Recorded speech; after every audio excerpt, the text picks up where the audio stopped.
નમસ્કાર વિદ્યાર્થી મિત્રો, વર્ડ ઇનબોક્સના ઓનલાઈન પ્લેટફોર્મ ઉપર આપ સૌનું હાર્દિક સ્વાગત છે. મિત્રો, આપણે અહેવાલ, લેટર, એસે ઉપર છે એ થોડીક વિસ્તૃતમાં ચર્ચાઓ કરી હતી. હવે તમારી પીએસઆઈની એક્ઝામને બહુ ઓછો ટાઈમ રહ્યો છે, તો હવે આ ટાઈમની અંદર છે એ તમારે લખવા કરતાં વધારે છે બ્રેઇન સ્ટોર્મિંગ ઉપર ધ્યાન આપવાનું છે. કારણ કે તમારે કરવાની હતી એટલી પ્રેક્ટિસ તમે છે એ 1-2 મહિનામાં તમે કરી લીધી. હવે છેલ્લા દિવસોની અંદર તમારે મેક્સિમમ રિવિઝન હવે લખવા કરતાં લખી તો બહુ લીધું તમે, હવે બ્રેઇન સ્ટોર્મિંગ ઉપર છે વધારે ભાર આપવાનો છે. તો આપણે હવે છે એ રોજ છે શક્ય બનશે એટલા છે તમારે લેટર અને અહેવાલ આ બે વિશે છે એ તમને હું બ્રેઇન સ્ટોર્મિંગ કરાવીશ, અને આટલા પિંક પોઈન્ટ અને કેચી પોઈન્ટ્સ છે એ તમને હું તમને આની અંદર કહીશ. અંદરની સ્ટોરી, વાર્તા તમને જે ફાવે લખી લેજો તમે, પરંતુ કયા વર્ડના લીધે તમને છે વધારે માર્ક, મેક્સિમમ માર્ક આવી શકે, પ્લસની અંદર કેવું તમારે આની અંદર લખવું જોઈએ, એનું બ્રેઇન સ્ટોર્મિંગ જ છે એ આપણે આજે આ વિડીયોની અંદર કરીશું. તો ચલો મિત્રો, જોઈએ આપણે કે શહેરની માધ્યમિક શાળામાં જઈને બાળકીઓને શારીરિક સતામણી અને શોષણ વિરુદ્ધ જાગૃત કરવા એક મહિલા પીએસઆઈ તરીકે તમે હાથ ધરેલી કામગીરી ઉપર છે 150 થી 200 શબ્દમાં અહેવાલ લખો. હવે પહેલાં તો મેં તમને લેક્ચરમાં કીધેલું હતું એમ જ કે કોઈ પણ છે એ અહેવાલનું કે લેટરનું જે હેડિંગ હોય છે, ક્વેશ્ચન હોય છે, એની અંદરથી તમારે છે પહેલાં વર્ડ્સ પકડવાના હોય છે. મેઇન તમારે એનો સબ્જેક્ટ સમજવાનો કે આ લેટરની અંદર કે અહેવાલની અંદર તમારે લખવાનું શું છે, બરાબર. તો હવે આ જે અહેવાલ છે, બરાબર, એની અંદરનો જે મેઇન વર્ડ છે એ કયો છે, તો કે શારીરિક સતામણી અને શોષણ. હવે આ બે શબ્દને ઉપર છે તમારે આખો અહેવાલ રેડી કરવાનો છે. પ્લસમાં તમે ક્યાં એક અધિકારી, એક પીએસઆઈ તરીકે તમે ત્યાં ગયા છો, તો મેં તમને કીધું એમ પહેલાં બ્રેઇન સ્ટોર્મિંગ કરો એટલે એઝ અ પીએસઆઈ તરીકે ગયા તો તમને એની કામગીરી વિશે તમને થોડોક અંદાજ હોવો જોઈએ કે ત્યાં જઈને તમે શું કર્યું, બરાબર. તો હવે હું જો બ્રેઇન સ્ટોર્મિંગ કરાવું તમને, તો પેલા ફકરાની અંદર મેં તમને કીધેલું હતું એમ જ તમે ત્યાં કેવી રીતે ગયા, તમારો હેતુ શું હતો જવાનો, બરાબર છે. તો પહેલા પેરેગ્રાફની અંદર તમે લખી શકો કે મહિલા પીએસઆઈ તરીકે હું અને અમારી ટીમ દ્વારા છે ત્યાં પહોંચ્યા હતા. અમારો હેતુ શું હતો, તો કે બાળકીઓના સુવર્ણ ભવિષ્યને સુવર્ણ દિશામાં ઢાળી સુવર્ણ પથ કંડારવાનો હતો. તમારે કેચી વર્ડ્સ બી ઉમેરી દીધા, પ્લસ તમારો હેતુ બી જોઈ લીધો, તમે એની અંદર દઈ દીધો. હા, ડેટા તમને મળે તો તમે નાખી શકો છો અંદર, કોઈ પણ ડેટા હોય તો ફર્સ્ટ પેરા તમે એવી રીતે અટેન્ડ કર્યો. પ્લસ તમે હવે ત્યાં ગયા છો તો પહેલાં તમે બાળકીઓને શાળાની અંદર ગયા તો તમે શું કર્યું, તો કે એમને એક પ્રાર્થના સભાની અંદર તમે બોલાવ્યા હશે, બરાબર. એક પ્રાર્થના સભાનું આયોજન કર્યું અથવા તો કોઈ સેમિનારનું આયોજન કર્યું, બરાબર, હોલની અંદર. તો હવે પ્રાર્થના સભાનું આયોજન કર્યું, પ્લસ ત્યાં તમારે પ્રાર્થના સભાની અંદર તમે આના વિશે કેવી એક્ટિવિટી કરાવી હશે. તો પહેલાં તો તમે ત્યાં જઈને શું કરી હશે, મોટિવેશનલ સ્પીચ આપી હશે, બરાબર છે. એ સ્પીચની અંદર તમે મહારાણી લક્ષ્મીબાઈ છે, જીજાબાઈ છે,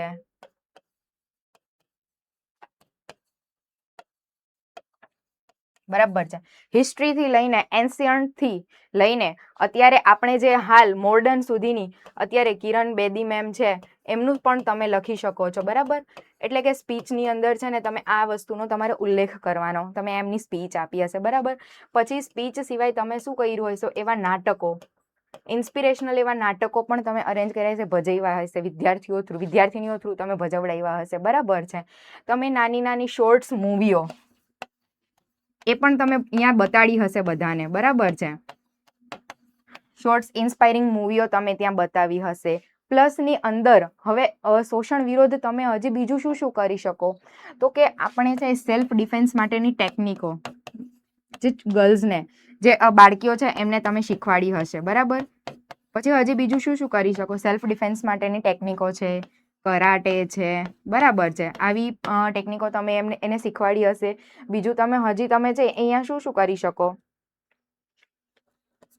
તો કે આપણા જે ગવર્મેન્ટની જે સ્કીમો છે, મેં તમને કીધું ને સ્કીમો તો તમને આવડે ને એટલી લખી જ દેવાની તમારે, પણ આપણે છે ને એ સ્કીમોને લાસ્ટ રાખીએ એની પહેલાં હજી તમે શું કરી શકો, તો કે વિદ્યાર્થીનીઓને જે સેમિનાર અટેન્ડ કર્યો તો એની અંદર છે એમને ગુડ ટચ, બેડ ટચ, એમના વિશેનું તમે એમને છે ને એ નોલેજ આપ્યું, બરાબર છે.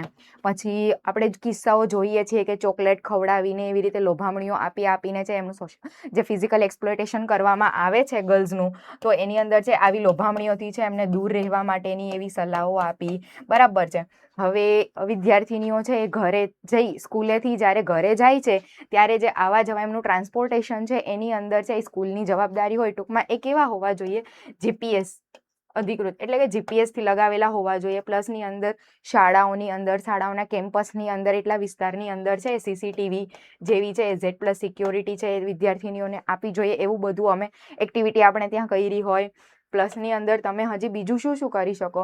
તો કે ફ્રેન્ડલી બિહેવિયર, કમ્યુનિકેશન ગેપ ઘટાડવા માટેનું તમે શિક્ષક અને વિદ્યાર્થીની વચ્ચે, શિક્ષક અને પેરેન્ટ્સો વચ્ચે તમે એવું હોય તો શહેરમાં ગયા તો પેરેન્ટ્સને બી ઇન્વાઇટ કર્યા લખી શકો તમે, બરાબર છે. તો કમ્યુનિકેશન ગેપ છે, વાતચીત, બરાબર છે.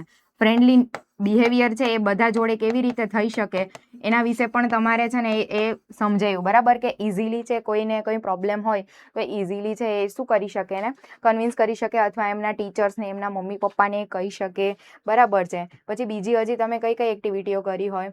તો કે હવે થોડીક યોજનાઓ વિશે જણાવી દો. તો કે આપણે જે સખી વન સ્ટોપ સેન્ટર યોજના છે, બરાબર.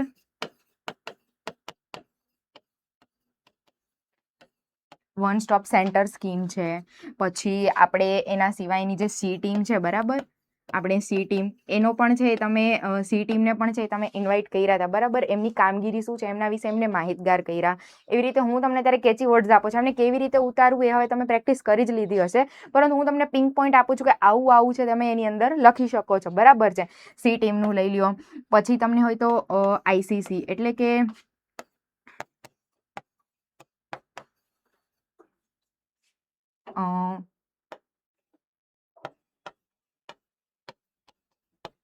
ઇન્ટરકનેક્શન કમિટી, બરાબર છે. એનું પણ છે તમે આયોજન કરી શકો. પ્લસમાં છે ક્લાસની અંદર તમે શું કરી શકો? ફરિયાદ પેટી, સ્કૂલની અંદર ફરિયાદ પેટી, એટલે કે કોઈ ગર્લ્સ છે એ ધારો કે ફેસ ટુ ફેસ કોઈ વાત ના કરી શકે તો એવી ફરિયાદ પેટીની પણ છે એવી વ્યવસ્થા હોવી જોઈએ કે જેથી છે એનો મુદ્દો છે એ લખીને અનનોન લખીને છે એમના પ્રશ્નો શું કરે છે માંડી શકે છે, બરાબર.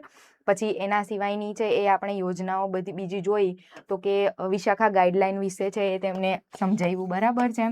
પછી મહિલા હેલ્પલાઇન નંબર વિશે એમને માહિતી આપી તમે.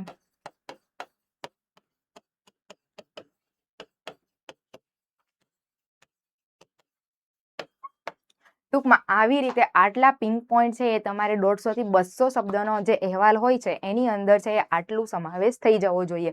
હજી તમને કોઈ એક્સ્ટ્રા યાદ આવે, કોઈ એવી એક્ટિવિટી હોય, કોઈ એવા એક્ઝામ્પલ્સ હોય તો હજી તમે લખી શકો. મેઇન તો તમને કહી દીધું એમ સ્પીચ છે, ડ્રામા છે એ બધું અટેન્ડ થઈ ગયું, બરાબર છે.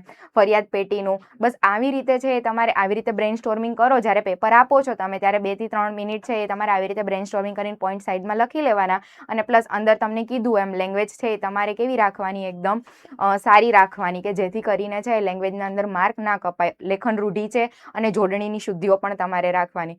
તો મિત્રો હવે નેક્સ્ટ લેક્ચરની અંદર છે પાછો નેક્સ્ટ આપણે બીજો અહેવાલમાં છે એ આપણે બ્રેઇન સ્ટોર્મિંગ કરીશું. તો ત્યાં સુધી છે તમે તૈયારી એકદમ મસ્ત કરજો. જય હિન્દ મિત્રો.